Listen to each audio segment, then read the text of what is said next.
സ്നേഹം തലയ്ക്ക് പിടിച്ചൊരു നാൾ 18-ാം വയസ്സിൽ വീട് വിട്ടു. പിന്നെ നാടും. കൊൽക്കത്ത നഗരത്തിൽ ഓട വൃത്തിയാക്കുന്നവരുടെ വേഷമായിരുന്ന നീലക്കരയുള്ള വെള്ളസാരി ഉടുത്ത് അതിനൊരറ്റം തലയിൽ പുതച്ച് തെരുവിലേക്ക് ഇറങ്ങി. നീട്ടിയ കരങ്ങളിലേക്ക് തുപ്പിയ മനുഷ്യനോടും പറഞ്ഞത്, എനിക്കുള്ളതായി ഇനി എൻ്റെ മക്കൾക്കുള്ളത്. തെരുവിൽ മൃഗങ്ങളെ പോലെ ജീവിച്ചവർ അവൾക്ക് മുമ്പിൽ മാത്രം മാലാഖമാരായി. രാജാവിനോടും യാചകനോടും ഒരേ ആർദ്രതയോടെ പെരുമാറിയവളെ ലോകം ഹൃദയം കൊണ്ടാണ് വിളിച്ചത് അമ്മ.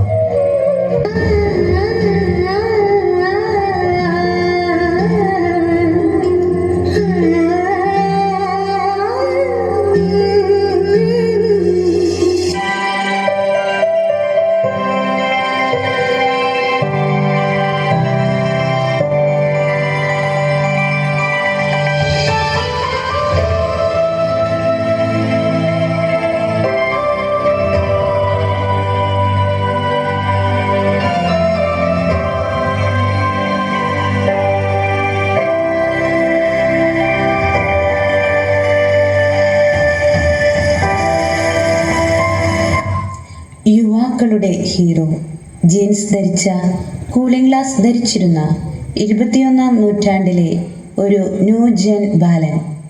ദിവ്യകാരുണ്യത്തെ പ്രണയിക്കുകയും പരിശുദ്ധ കുർബാനയിലൂടെ സ്വർഗത്തിലേക്ക് വഴിയൊരുക്കുകയും ചെയ്ത വാഴ്ത്തപ്പെട്ട കാർലോ അക്വിറ്റസ്.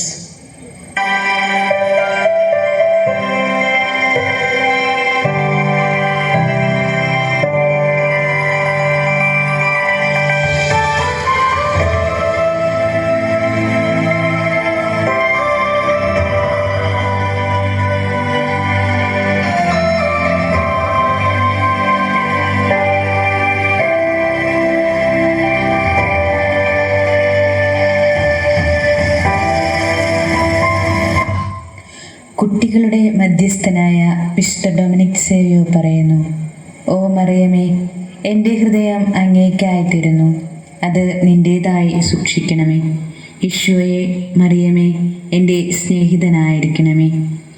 എനിക്ക് വലിയ കാര്യങ്ങൾ ചെയ്യാൻ കഴിവില്ല, എന്നാൽ കർത്താവിൻ്റെ കൂടുതൽ മഹത്വത്തിന് എത്രയും ചെറിയ കാര്യങ്ങൾ ചെയ്യാൻ ഞാൻ ആഗ്രഹിക്കുന്നു.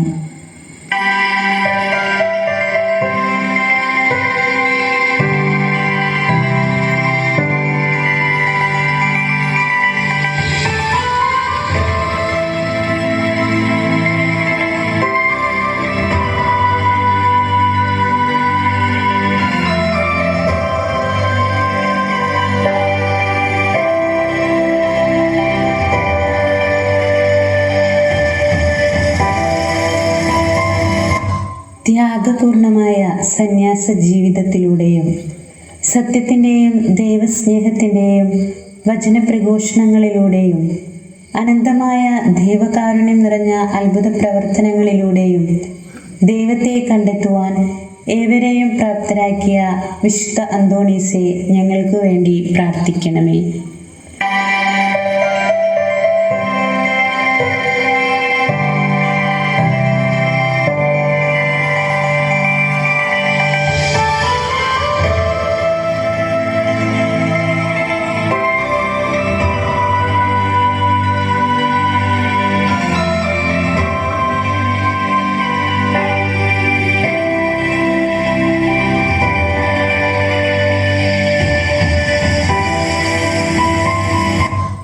തിരുസഭയുടെ കാവൽക്കാരൻ എന്നറിയപ്പെടുന്ന വിശുദ്ധ യൗസേ പിതാവ്